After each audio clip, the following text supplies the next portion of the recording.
And here we go. Welcome back to our channel. I'm Chris, and my brother is out doing something else. And so this is going to be a solo video. I'm going to be doing more of these, for our channel. And with these videos, I just want to just do recaps, reviews, and discuss different shows and movies that I've seen that I really enjoy. It's going to focus a lot on shows that are premiering right now, such as the Marvel shows, What If. I'm gonna do movie reviews for Shang-Chi, for the Eternals, Spider-Man later on in the year.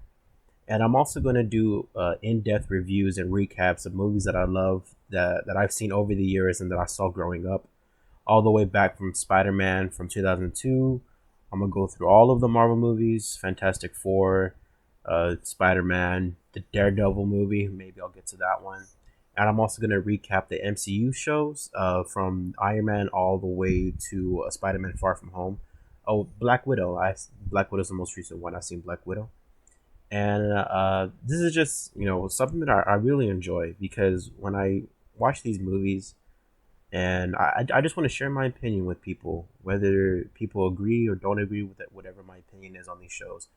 I feel like whenever I watch these shows, I feel like, man, you know what? I want people to hear what I have to say, and if people want to hear it, that's awesome because that means people might share the same thoughts that I have, and if they don't, then it's open discussion on what they did or didn't like about certain things about these shows and movies that I grew up watching and that I really love. And for this first video, I want to do a recap slash review of episodes 1, 2, and 3 of What If. I want to do this before episode 4 comes out, which comes out Wednesday. And I just want to start off by saying this show is really incredible. I mean, obviously it's in the title, What If, and I like that concept. It's done in the comics, so obviously you can go back and read the old stories and the old different elements that they had in the comics. And then for the show, it's brand new stories that we haven't seen, and obviously it's regarding the MCU and the characters that we've seen throughout this whole run. And I want to start off with saying that the animation is beautiful. It's incredible. I'm sure it's out there in other in other shows or video games or books or drawings, whatever. But I've never seen it. Me personally, I haven't seen it, so it's unique to me, and I'm sure it's unique to a lot of people who have seen the show and feel like, man, I've never seen this type of animation before. And excuse me, and I really like that. Now, whenever the show was announced a while back, I was like, oh, they're doing an animated show. So that's very interesting because obviously MCU has never done an animated show. And I was okay, so it's the MCU, it's Feige, and obviously all the directors and writers that they're going to have on the show. I'm extremely interested. Of the 4 shows that we've gotten so far, of WandaVision, Falcon and the Winter Soldier, Loki, and What If, this was my third most anticipated show. It was WandaVision, and then my second most anticipated show was Falcon and the Winter Soldier, and then What If, and then Loki. And it's no slight to Loki. I was excited for Loki. I enjoyed Loki for most of the season. There were a few episodes and a few parts of the episodes that I did not enjoy, whether it be pacing or story or whatever it was. So I was excited for What If. I was excited for Loki, and I'm excited for What If. And right now, I'm gonna do a recap of every episode, and I'm gonna start off with episode 1.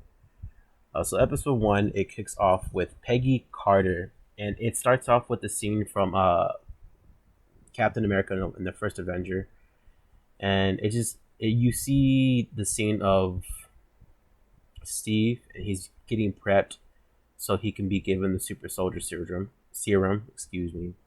And Peggy's there along with a bunch of other Shield agents, and Howard Stark is there, and he's obviously gonna run the tests, and he's gonna give the serum to Steve, as well as the scientist that recruited Steve to do this. And if you've seen the first Avenger, you know that there is a point of this part where the scientist asks Peggy if she would like to go upstairs along with the other Shield members, and she says yes. So in the movie, she goes up, She goes up to the balcony area, and then Steve is given the super soldier serum, and then there's an attack in the balcony area, and then there's a whole outbreak and things like that, and it's a whole scene, awesome sequence. In this episode of the What If, Peggy, excuse me, let me get rid of that. Whenever Peggy is asked if she wants to go up to the balcony to watch the test, she says no. I want to stay down here. I just want to get a good look and a closer look. So that is how the What If is created. And so, like I had mentioned in the movie, The First Avenger, there is an attack by a Hydra agent. I didn't mention the Hydra part. So there's a Hydra agent that conducts an attack. So now that they're at floor level, they're on the floor with Steve as the serum's being given to him. There's an attack by the Hydra agent. He shoots Steve. It's a whole explosion in the laboratory. And as he's trying to get away, Howard is saying, hey, we need to do this now, because if we don't give someone the serum, that it's going to be, all the research is lost, and that it's going to be a while before they can develop more serum, because there's a fire going on in the whole laboratory, and they need to do it now. So excuse me, Peggy makes the decision to go ahead and take the serum herself, and she becomes a super soldier. And so off the bat, obviously I knew that they were gonna, like, whenever the episode started and I saw what the scene was, I was like, okay, so this is First Avenger, and we're doing callbacks to these movies, and that's how they're gonna do it. And very first impression was, I like how they got Haley Atwell to reprise her role as Peggy, and then they had a different actor. I'm sorry, I don't know his name, to take on as Steve Rogers.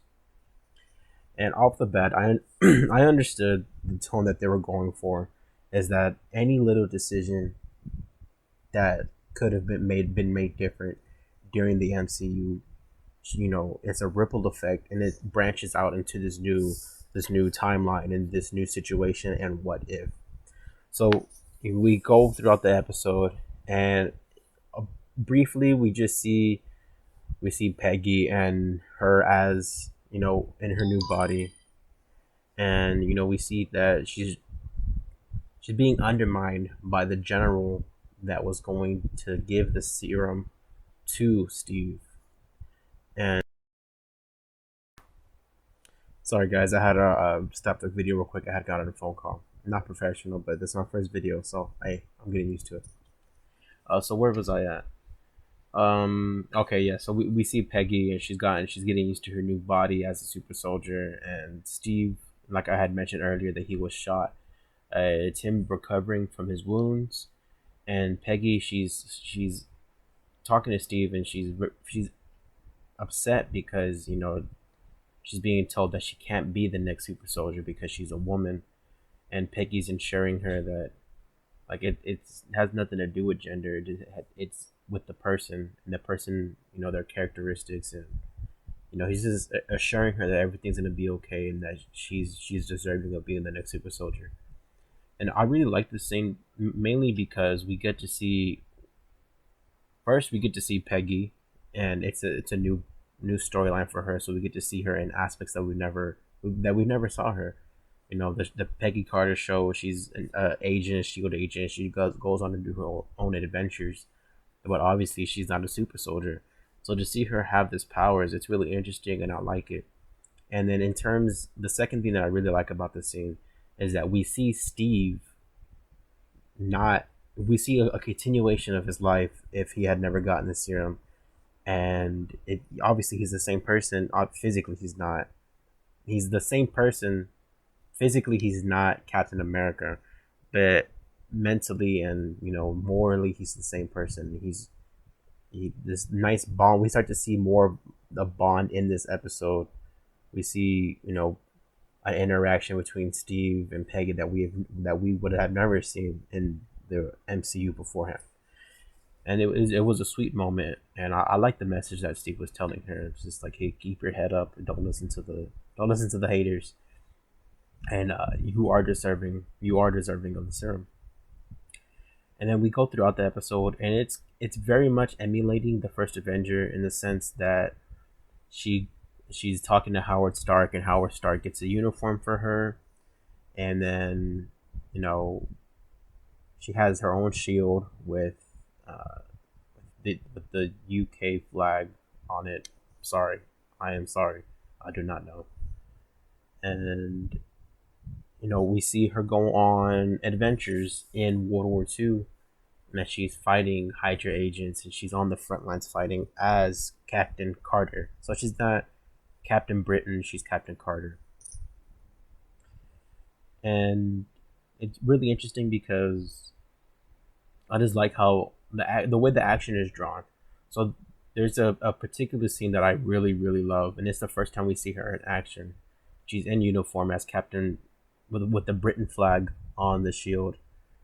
She's Captain Carter, and then she's being approached by a Hydra unit, and she takes him on, and then the fighting style and the way that they draw this fight scene is incredible. And obviously, throughout the MCU, we've seen Steve do hand-to-hand combat. We've seen him fight Thanos. We've seen him fight Hydra agents who were disguised as Shield agents, and we've seen him fight various villains throughout the MCU. But the way that they had Peggy fight, she was like a brawler. She was just throwing punches, going toe to toe, and obviously we've seen Steve do that, but it was just something different, and I really enjoyed the way that they drew her fighting, and it was just a nice sequence. And then proceeding throughout the story, she gets word that there is a unit that was captured, such as in the first Avenger, there was a unit that was captured. She goes to the Hydra base, and she finds uh, we see the Howling Commandos, and this is we see Bucky Barnes for the first time in this episode, who is being played by Sebastian Stan still. And they're surprised because it's a woman that is the captain that has the super soldier serum, but they greet her with open arms, and then they go about their business. She breaks them out just like how Steve broke them out in First Avenger, and they go and destroy the base. While all this is happening, it breaks into a montage of her doing heroic things, and she's fighting on the front lines. A bomb sequence of her on a plane, yeah, a plane, and she's jumping from plane to plane, fighting all these different, Hydra planes and things like that. And, I'm repeating myself, but it's a simple scene, and I really like it. And while all this is happening, we cut to a Red Skull, and then he gets his hands on the Tesseract, and he's developing not necessarily a weapon. It is a weapon, but it's not weapons like guns or cannons or things like that. He's developing something really different that we had never seen before, and we're going to be introduced to that, what he's developing later on in the story. And then it's cutting back between Red Skull and Captain Carter, and then obviously, since Steve doesn't have the serum, he's still skinny, he's small, and he is not as powerful as what he would have been. So Howard gets this great idea to obviously. So I had forgot to mention. So Carter goes and she gets the Tesseract, and she gets to Howard, and Howard makes a decision. I'm gonna build a suit for Tony. So she builds a suit for Tony. He builds a suit for Tony. Excuse me. Sorry, I kept saying Tony. He decides to build a suit for Steve, and Steve essentially becomes Iron Man in the 1940s. The suit is gigantic. It's a size of Hulkbuster, but it's made by Howard, and it's green. It's military grade. It has military paint, and it's just really badass. And we see Steve in the suit, and we see Iron Man, Steve Rogers, and we see Captain America, Captain Carter, Peggy Carter. And we see this bond between them two start to grow because they're becoming more and more of a team. And this dynamic is really great because in the first Avenger, she's doing more. Let me see. I don't want to say it. She's doing more behind the scene things. she's not on the front lines. She's planning out strategies and doing things like that. And in the movie, Steve is out with the Howling Commandos. In this What If, they're both on the front lines, which I really enjoy, and they're both doing action, and they're fighting with each other, not amongst each other.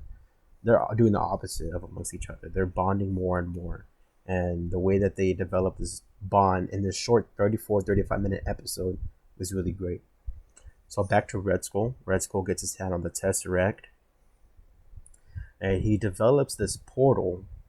Instead of weapons, it's a portal that whenever it's opened up, a giant what octopus monster, that's how I would describe it, would come in, and then once it goes through the portal, it's going to start destroying things all over. It's going to wreak havoc. So that's the final mission, is for Peggy and the Howling Commandos to go to this location that this portal's being built and destroy it and stop Red Skull. But before they have to do that, we get the train sequence that we saw on First Avenger, where it's Captain Carter, the Howling Commandos, and Steve as Iron Man. And obviously in the movie, if you've seen it, the biggest storyline is that it's Steve Rogers, Captain America, and Bucky. They're on this train. They get into it with Hydra soldiers, and Bucky ends up dying. He falls off the train, and then obviously that goes into the Winter Soldier storyline that we see later on in Winter Soldier, Civil War, and things like that. But in this What If, it's actually Steve that ends up dying. He gets blown up.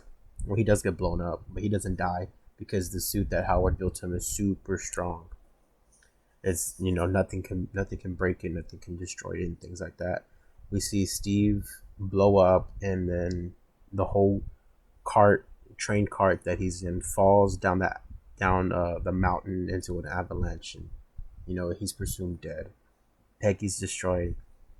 Bucky's upset, and they cuts to them in a war room with the fellow commanders and things like that, and they're just discussing you're discussing a plan on how to go and get the Tesseract back. So we see Peggy, who she really is as a leader. We see her, excuse me. We see her start to take more charge. She's already taken charge, but we do have to see her take more command. And she's leading the charge to go and get the Tesseract and go and stop Red Skull. So, like I was mentioning, the final battle is them going to this Hydra location to get the Tesseract and stop Red Skull. Well, whenever they break in, by surprise, it turns out that Steve is not dead. Very similar to Bucky not dying. And, so the final battle is them trying to rescue Steve, stop the Tesseract. And it cuts to the end. We see Peggy, she has the shield. She also has a sword, which is really badass. She has a dope ass sword. And Steve, he's in the Iron Man suit, and he's helping her. Steve takes the Howling Commandos, takes them far away from the location because there's going to be an explosion, and obviously he doesn't want his best friend. He doesn't want the Howling Commandos to be there whenever this explosion happens. So long story short, Red Skull is crushed by the monster that he tried to create. Peggy and Steve are trying their best to close this portal, but the only way to close this portal and keep the monster from coming out is for Peggy to sacrifice herself. So she makes the decision to, with all her might and power, she does whatever she can to get the squid monster back into the portal. But in order to do that, she would have to put herself in the portal. So, and then Steve, he's trying to do whatever he can to save her, but it's too late. He can't save her. And there's a sweet dialogue at the end, which very similar to what they said in First Avenger. Whenever Steve has to dive bomb the plane, because then it's going to crash and kill a bunch of people, he has to crash it into the ocean. Peggy has to go into the portal, And there's like that nice sequence where he's like, "Oh, you owe me a dance," and things like, "Oh, she says that to him." I don't remember. And then she gets sucked into the portal, and that's the end of that episode. And that's how, Steve loses Peggy. And cut. It's a little sequence, and Peggy goes into the portal. And whenever she goes to the portal, instantly I knew that she's at the 2012 Avengers, the beginning scene of 2012 Avengers. She's at the Shield location of, whenever the portal opens up and Loki comes through, but it's actually her. And she's not aware where she's at. And she sees Nick Fury and Clint Barton, and she tells him, she feels she's scared and she feels threatened. So she's like, "Where am I?" And Nick Fury tells her like, "Hey, um, the war ended like 70 years ago. You're in the future," and she says like along the lines, she says, "So we won the war," but in her head she's thinking, "But I lost Steve," and then that's how the episode ends. So obviously they leave it open ended, so they're going to set up what I believe obviously is that every episode is going to be connected, and that we're going to have this big finale at the end where you're going to have Captain Carter and then the other characters that we're introduced to in the What If series. So at the beginning of this video, I had said that I was going to do a recap of all three. I am going to do a recap, but I saw that my time is running pretty high. I'm past 20 minutes for a length that I'm comfortable with in terms of video. So I'm going to decide, just to wrap up episode 1, and then I'll do episode 2 and 3 in other videos. I'm going to watch 4 tonight, and I'm going to record 4 whenever I can after I record the other 2. But first, let's finish episode 1 of What If. So overall, I want to say, so obviously they're following First Avenger as very closely. It's First Avenger, and it's a different rendition of that movie. So I enjoyed that aspect. Comparing it to episode 2, which I'm going to review later, episode 2 is very unique in terms of its own original story. So if you want to compare those two, number 2 has more originality. But I mean, at the end of the day, episode 1 was also amazing. The action was great. The way that Peggy Carter took action and became Captain Carter was amazing. And I really liked it. Was a different dynamic of seeing Steve and Peggy and seeing how their bond develops, and also seeing Howard Stark and his role. Howard Stark's role was basically the same thing if Steve would have became Captain Rogers. He's quick, witty, smart. He can build things for Peggy. He built a suit, an Iron Man suit for Steve. And so yeah, so Howard's the same person. Red Skull, he dies differently. In First Avenger, he dies of like the Tesseract and all that. So I guess he kind of dies the same, but I mean, in the second episode, he gets crushed by his own monster. But the ending of the episode is very different because obviously it's different. But the ending, whenever she goes through the portal, and First Avenger, and a credit scene, we see Steve. He wakes up in a bedroom that was developed by Shield, and he breaks out of the room and he's running through Times Square, and he sees that times have changed. Nick Fury approaches him, and he's like, "Oh, you're 70 years into the future," and then credits roll and then go into other movies. In this one, Peggy goes through a portal, and she immediately meets Nick Fury and then Clint Barton. So I really like that dynamic of how she basically lost the last 70 years of her life, and it's unfortunate. It sucked. It happened to her. It sucked that it happened to Steve. But I guess for this story, that's just a sacrifice that the hero had to make in order to save the many lives of people. And so the animation was beautiful, like I had mentioned earlier. The fighting style that Peggy had was really dope, very unique. And overall, I think she was an awesome Captain Carter. And what a way to start off. This their first animated series ever. To start that off with a bang, started off with an episode that's badass like this. I was hooked. I was hooked before I clicked play on the episode, but I was even more hooked after watching this. And yeah, that's pretty much my quick review. Not quick, 25 minutes. My review of the first episode of What If. What if Peggy Carter became Captain Carter? What if she was given the super soldier serum? And yeah, that's pretty much all I have to say about this episode. Like I mentioned already twice, I'm gonna do episodes. I'm gonna recap the other episodes, and I'm gonna do them in separate videos. So I hope you enjoyed this video. This is my first ever review, my first ever recap of anything where I'm recording myself. So I'm learning. If I made mistakes, please forgive me. And thank you for watching this. And it's gonna be a journey, and I'm really excited. I've been contemplating YouTube. I've been contemplating doing videos for the longest, and I've never had the confidence or, you know, it's basically the confidence to ever do videos. And me doing this video, it's taking a lot for me to do this video. Because you know I'm an introverted person, and to do this and to put my opinions out for people to watch, it's nerve wracking. But I want to do this. I want to get out of my comfort zone, and I just want to, interact with people through the comic book community, through the MCU community, and just to share my opinion, and people can share their opinions back to me. So that's it for this video. Like I said, I hope you enjoyed, and if you gotten this far, thank you. And yeah, I hope you have a nice day. Hope you have a nice night wherever you're watching in this world. And thank you. More to come.